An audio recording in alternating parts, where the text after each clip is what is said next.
अगर आप लोग भी ये थर्ड सेमेस्टर में हैं और पॉलिटिकल साइंस पढ़ते हैं जिसमें आपके पेपर का नाम है पॉलिटिकल प्रोसेस इन इंडिया और कल आपका एग्जाम है, आपने कुछ भी नहीं पढ़ा, आपको बहुत टेंशन है कि कल हमारा एग्जाम है, हमने कुछ नहीं पढ़ा, हम क्या करें, हम अगर फेल हो जाए तो क्या होगा। तो आज की वीडियो सिर्फ आपके लिए अगर आपने अभी तक कुछ भी नहीं पढ़ा है। इस वीडियो के माध्यम से मैं आप लोगों को बताने वाली हूँ वो सारे इम्पोर्टेंट क्वेश्चन जो हर साल हर यूनिवर्सिटी के एग्जाम में पूछे जाते हैं। तो अभी तक कुछ नहीं पढ़ा तो इस वीडियो में जितना भी क्वेश्चन बता रही हूँ आप इनके आंसर को तैयार कर लीजिए। हर यूनिवर्सिटी में यही क्वेश्चन आएंगे, चाहे आप कहीं से भी पढ़ाई करते हो। सेक्शन ए, बी एंड सी तीनों आपका यहीं से तैयार हो जाएगा और आपका पूरा नंबर पक्का है। तो चलिए वीडियो को स्टार्ट करते हैं। तो देखिए, वीडियो को शुरू करने से पहले एक बात आपसे और कहना चाहती हूँ कि जितने भी इम्पोर्टेंट क्वेश्चन हम आपको बता रहे हैं इस वीडियो में, सभी का आंसर हमारे चैनल पे अपलोड है। BA third semester political science की प्लेलिस्ट को आप चेक करेंगे तो नोट्स के साथ आपको अपने हर एक इम्पोर्टेंट क्वेश्चन का आंसर हमारे चैनल पर मिल जाएगा। ये बात मैं इसलिए स्टार्ट में बता रही हूँ ताकि बच्चे पूछते रहते हैं कि मैम क्वेश्चन बता दिया है तो आंसर कहाँ मिलेगा। तो आंसर आपको पॉलिटिकल साइंस की प्लेलिस्ट में मिल जाएगा और प्लेलिस्ट की लिंक आपको मिलेगी इसी वीडियो के डिस्क्रिप्शन बॉक्स में। तो चलिए अब देखते हैं आपके इम्पोर्टेंट क्वेश्चंस को हर यूनिवर्सिटी में जो पूछे जाएंगे इस बार एग्जाम में। तो आपका पहला वेरी इंपॉर्टेंट क्वेश्चन है, लोकतंत्र के सामाजिक तथा आर्थिक आयामों का वर्णन कीजिए। जिन बच्चों ने हमारे साथ यूनिट्स की होगी, यानी कि जिन बच्चों ने क्लासेस हमारे साथ की होंगी, उन्होंने पढ़ा होगा सामाजिक और आर्थिक आयाम जो है लोकतंत्र के। हर टॉपिक को हम पढ़ा चुके हैं। तो देख लीजिएगा, ये क्वेश्चन बहुत इंपॉर्टेंट है।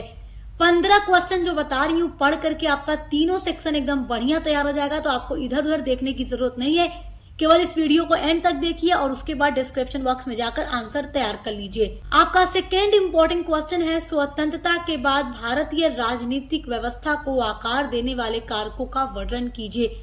ये क्वेश्चन भी बहुत इंपॉर्टेंट है। आपके सिलेबस में 8 यूनिट्स हैं और 8 यूनिट से क्वेश्चन आने ही आने हैं। तो हर यूनिट से कैसे क्वेश्चन बनेगा सब कुछ मैं आपको बता रही हूँ। आपका तीसरा इम्पोर्टेंट क्वेश्चन है, भारत में चुनाव सुधार के लिए किए गए प्रमुख प्रयासों को लिखिए। तो जो चुनाव सुधार भारत में किए गए हैं उसके क्या क्या प्रयास हैं उसके बारे में पढ़ लीजिएगा। क्वेश्चन बहुत इंपॉर्टेंट है। आपका चौथा इम्पोर्टेंट क्वेश्चन है, सांप्रदायिकता से आप क्या समझते हैं, सांप्रदायिकता के कारणों की विवेचना कीजिए। ये टॉपिक बहुत इंपॉर्टेंट है। अति लघु में भी पूछ सकता है, लॉन्ग में भी पूछ सकता है। अति लघु में कैसे पूछेगा, सांप्रदायिकता से आप क्या समझते हैं, और लॉन्ग में पूरा इस तरीके से पूछेगा। और कभी कभी पता है अति लघु में ऐसे भी पूछ देता है कि सांप्रदायिकता के 2 कारण लिखिए अति लघु में। तो आप कारण पढ़े रहेंगे तभी लिख पाएंगे। चलिए अगला इंपॉर्टेंट क्वेश्चन देखिए। आपका अगला वेरी इंपॉर्टेंट क्वेश्चन है, भारत के निर्वाचन आयोग के संगठन एवं कार्यों पर प्रकाश डालिए।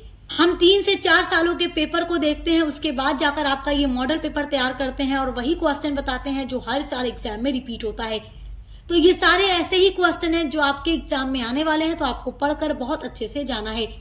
जब आपको सब कुछ बताया जा रहा है तो आप लोग बिल्कुल भी लेजी मत बनिएगा, अच्छे से पढ़ाई करके जाइएगा। देखिए, आपको जब सब कुछ प्रोवाइड किया जा रहा है, क्या आएगा, कैसे पढ़ना है, तो अच्छे से पढ़िए ताकि आप लोग अपने जीवन में सफल हो सके। आपका छठा इंपॉर्टेंट क्वेश्चन है, 74वें संविधान संशोधन के संदर्भ में नगरीय स्वशासन प्रणाली का उल्लेख कीजिए। सभी क्वेश्चन का आंसर आपको मिलेगा हमारे चैनल पर।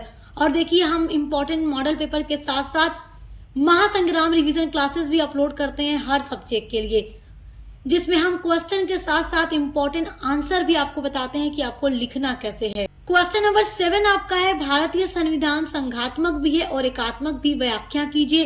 तो ये बहुत अच्छे से हम आपको समझा चुके हैं कि भारतीय संविधान संघात्मक कैसे है और एकात्मक कैसे है। तो आप देखकर पढ़कर तैयार कर लीजिएगा। आपका 8वां इम्पोर्टेंट क्वेश्चन है, संविधान में महिलाओं हेतु किए गए विशेष उपायों का वर्णन कीजिए। तो ये क्वेश्चन एग्जाम में जरूर पूछेगा, 100% पूरी गारंटी है। टॉप लेवल का क्वेश्चन है, इसके आंसर को तैयार कर लीजिएगा। आपका 9वां क्वेश्चन है, एक लोकतांत्रिक राज्य में राजनीतिक दलों की भूमिका की विवेचना कीजिए।